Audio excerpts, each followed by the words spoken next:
कल की क्लास में हमने देखा था कि हमारे चारों ओर कितने प्रकार के पदार्थ पाए जाते हैं, शुद्ध पदार्थ और अशुद्ध पदार्थ। शुद्ध पदार्थ और अशुद्ध पदार्थ में हम देखते हैं कि शुद्ध पदार्थ को कितने भागों में बांटा गया है, 2 भागों में, तत्व और यौगिक, एलिमेंट्स और कंपाउंड। तत्व को भी कितने भागों में बांटा गया है, 3 भागों में, धातु, अधातु और उपधातु। अब हम एक एक करके इन सब के बारे में पढ़ते हैं। कल की क्लास में हम शुद्ध पदार्थ और अशुद्ध पदार्थ पढ़ चुके हैं, इसीलिए हम आज की क्लास में तत्व और यौगिक के बारे में समझेंगे। तत्व क्या होता है? तत्व पदार्थ का मूल रूप है जिसे रासायनिक प्रतिक्रिया द्वारा अन्य सरल पदार्थों में विभाजित नहीं किया जा सकता। रासायनिक प्रतिक्रिया मतलब कोई भी केमिकल रिएक्शन द्वारा उसका रूप को चेंज नहीं कर सकते हैं। अभी तक ज्ञात तत्वों की संख्या कितनी है? 110 है, जिसमें से 92 ऐसे तत्व हैं जो प्राकृतिक हैं, नेचुरल हैं, जो प्रकृति से मिले हुए हैं, और बाकी जितने शेष बच रहे हैं वो मानव द्वारा बनाए गए मानव निर्मित तत्व हैं। सभी तत्वों को उनके गुणों के आधार पर 3 भागों में बांटा गया है, धातु, अधातु और उपधातु। धातु अब हम तीनों में अंतर समझने के लिए तीनों की प्रॉपर्टी को देखते हैं। तीनों के क्या क्या गुण होते हैं, कैसे पहचाना जाएगा कि कौन सा तत्व धातु है, कौन सा तत्व अधातु है और कौन सा तत्व उपधातु है। चलो धातु के बारे में पढ़ते हैं। धातुएं क्या होती है? सामान्यतः चमकीली होती हैं। ये ताप तथा विद्युत की सुचालक होती है। आपने देखा होगा जब इलेक्ट्रिसिटी का कोई भी वायर वगैरह है तो उसमें धातु का वायर रहता है, धातु रहती है। धातु क्या होती है? तन्य होती है, मतलब उसको खींच के क्या कर सकते हैं, लंबा कर सकते हैं। विद्युत का सुचालक मतलब विद्युत को आसानी से गुजारा जा सकता है। इसीलिए आपने देखा होगा मीटर वगैरह में जो कट आउट लगा रहता है उसके अंदर टंगस्टन या तांबे का तार होता है, तांबे का तार होता है पतला सा। बल्ब का फिलामेंट है, उसमें भी एक तार होता है। अब देखते हैं, ये प्रतिध्वनिपूर्ण होती है। जब धातुओं से बने बर्तन पर मारते हैं या टकराते हैं तो एक ध्वनि उत्पन्न होती है, इसे प्रतिध्वनिपूर्ण कहा जाता है। जैसे सोना, चांदी, सोडियम, लोहा, ये क्या है?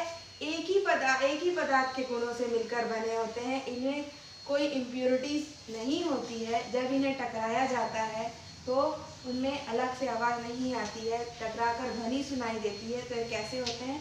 प्रतिध्वनिपूर्ण होते हैं। आगे देखते हैं, एक क्वेश्चन है, वह कौन सी धातु है जो कमरे के तापमान पर द्रव है?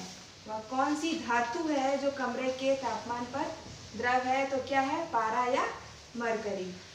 नेक्स्ट अधातु के बारे में पढ़ते हैं। मैंने धातु के बारे में बताया था, ये ताप और विद्युत की सुचालक होती है। तो अधातु क्या होगी? ताप और विद्युत की कुचालक होगी, जो विद्युत धारा को अपने अंदर से नहीं गुजार सकती, वो क्या कहलाती है? अधातुएं कहलाती है। ये चमकीली, प्रतिध्वनिपूर्ण और आघातवर्धनीयता का गुण इसमें नहीं पाया जाता। अधातु में कौन कौन से तत्व आएंगे? Hydrogen, oxygen, carbon, bromine etcetera और भी हो सकते हैं। एक और इससे रिलेटेड क्वेश्चन है, कौन सी अधातु है जो कमरे के तापमान पर द्रव अवस्था में होती है? पहले पूछा था धातु, तो धातु क्या थी? पारा। अब मैं पूछ रही हूँ अधातु, तो कौन सी अधातु है? ब्रोमीन। ये दोनों क्वेश्चन इंपॉर्टेंट है, 1 मार्क्स क्वेश्चन में आने के चांसेस है। अब हम देखते हैं कि उपधातु क्या होता है। ये दोनों की प्रॉपर्टी तो अलग अलग थी, ये सुचालक था, ये कुचालक था। अब दोनों की प्रॉपर्टी जिसमें पाई जाती है, दोनों के बीच का गुण जो दर्शाता है वो क्या होता है? उपधातु। कुछ तत्व धातु और उपधातु के बीच के गुणों को दर्शाते हैं, वो क्या कहलाते हैं? उपधातु कहलाते हैं। किन्हीं उपधातु, अब है क्वेश्चन एक और इससे रिलेटेड, किन्हीं 3 उपधातु के नाम बताओ। तो क्या होगा? Boron, silicon, germanium. क्या होगा? बोरोन, सिलिकॉन और जर्मेनियम। अब आप ये मत बोलना, आपने ऊपर भी बोला था कि बोरोन नहीं बोला था, ब्रोमीन बोला था, ठीक है। इसका एग्जाम्पल था पारा, इसका एग्जाम्पल था जो कमरे के सामान्य ताप पर द्रव अवस्था में रहता है, धातु में पारा, अधातु में क्या था? ब्रोमीन, और उपधातु में बोरोन, सिलिकॉन और जर्मेनियम। अब हम पढ़ते हैं, यहाँ तक हमने तत्व के तीनों भागों के बारे में समझ लिया।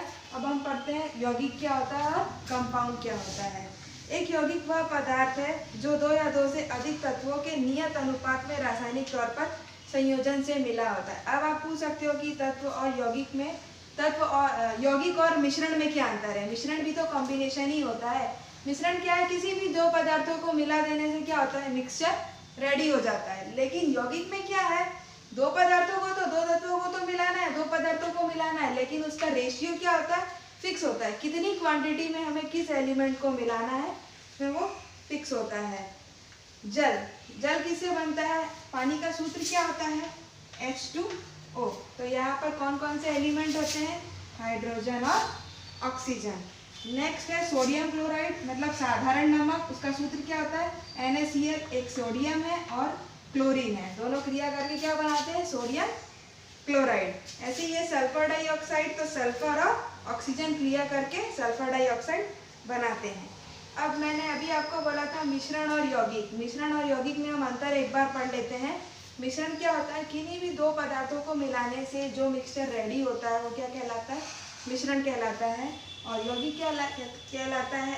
तत्व क्रिया करके नए पदार्थ का निर्माण होता है, वो क्या कहलाता है? यौगिक कहलाते हैं। और एक फिक्स अनुपात में या किसी भी अनुपात में मिला होता है। मिश्रण क्या होता है? किसी भी अनुपात में हम मिला सकते हैं, कोई जरूरी नहीं है कि हमें इतना ही लेना है। लेकिन यौगिक में क्या होता है? एक फिक्स रेशियो लेके मिलाते हैं। इनकी भौतिक क्रिया द्वारा पृथक किया, मिश्रण को भौतिक क्रिया द्वारा पृथक किया जा सकता है, लेकिन यौगिक को केवल विद्युत रासायनिक अभिक्रिया द्वारा ही पृथक किया जा सकता है। आगे हम देखते हैं भौतिक परिवर्तन और रासायनिक परिवर्तन क्या होता है।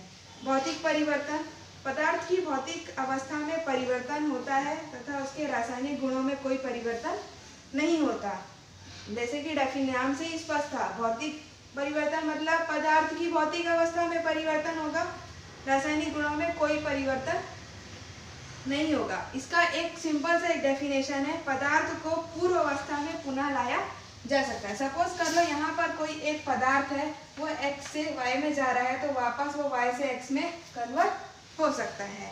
इसको एक एग्जांपल द्वारा, जैसे नमक का पानी में घुलना। हमने नमक को पानी में घोल दिया और सनलाइट में, धूप में रख दिया, जितना भी पानी है वाष्पीकृत हो जाएगा और नमक वापस हमें मिल जाएगा। नेक्स्ट है मोम और घी का पिघलना। घी कठोर रहता है, जब हम उसे पिघलाते हैं तो वो तरल हो जाता है, जब हम उसे छोड़ देंगे तो वापस जम के ठोस अवस्था में आ जाएगा।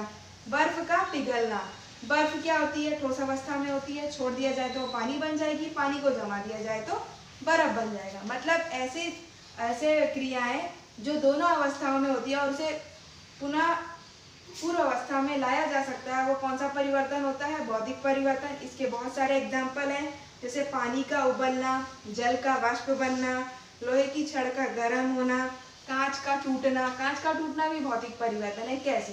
कांच अगर टूट जाता है तो क्या होता है? टूट गया, हम उसको गर्म करके वापस एक नया कांच ग्लास बना सकते हैं।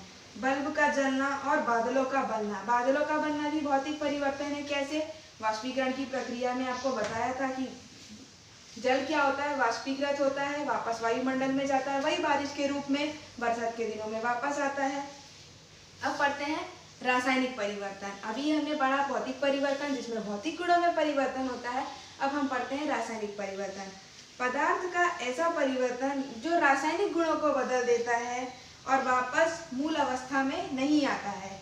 भौतिक परिवर्तन में पदार्थ अपनी मूल अवस्था में आ जा रहा था, रासायनिक परिवर्तन में रासायनिक गुणों में परिवर्तन होता है और पदार्थ अपनी मूल अवस्था में नहीं आता है। एग्जाम्पल, दूध से दही का बनना। क्या हम वापस दही से दूध बना सकते हैं? पॉसिबल नहीं है। नेक्स्ट है लकड़ी का जलना। जली हुई राख से वापस लकड़ी बनाई जा सकती है? नहीं। कागज का जलना, कागज जो भी जल जाता है उससे वापस कागज बनाया जा सकता है? नहीं। गोबर से गैस का बनना, गैस द्वारा वापस गोबर नहीं बनाया जा सकता। बीज का अंकुरित होना, बीज से पौधा होता है, पौधे से वापस हम बीज नहीं बना सकते हैं। आटे से रोटी का बनना, आटे से रोटी बन सकती है लेकिन रोटी से आटा नहीं बनता। आज की क्लास में सिर्फ इतना ही, कल हम नेक्स्ट चैप्टर स्टार्ट करेंगे। Thank you. इस चैप्टर से रिलेटेड क्वेश्चन आपको बुक में दिए गए हैं, जो भी आपको डाउट हो आप पूछ सकते हैं कि हाँ ये क्वेश्चन नहीं आ रहा है या समझ नहीं आ रहा है। Thank you.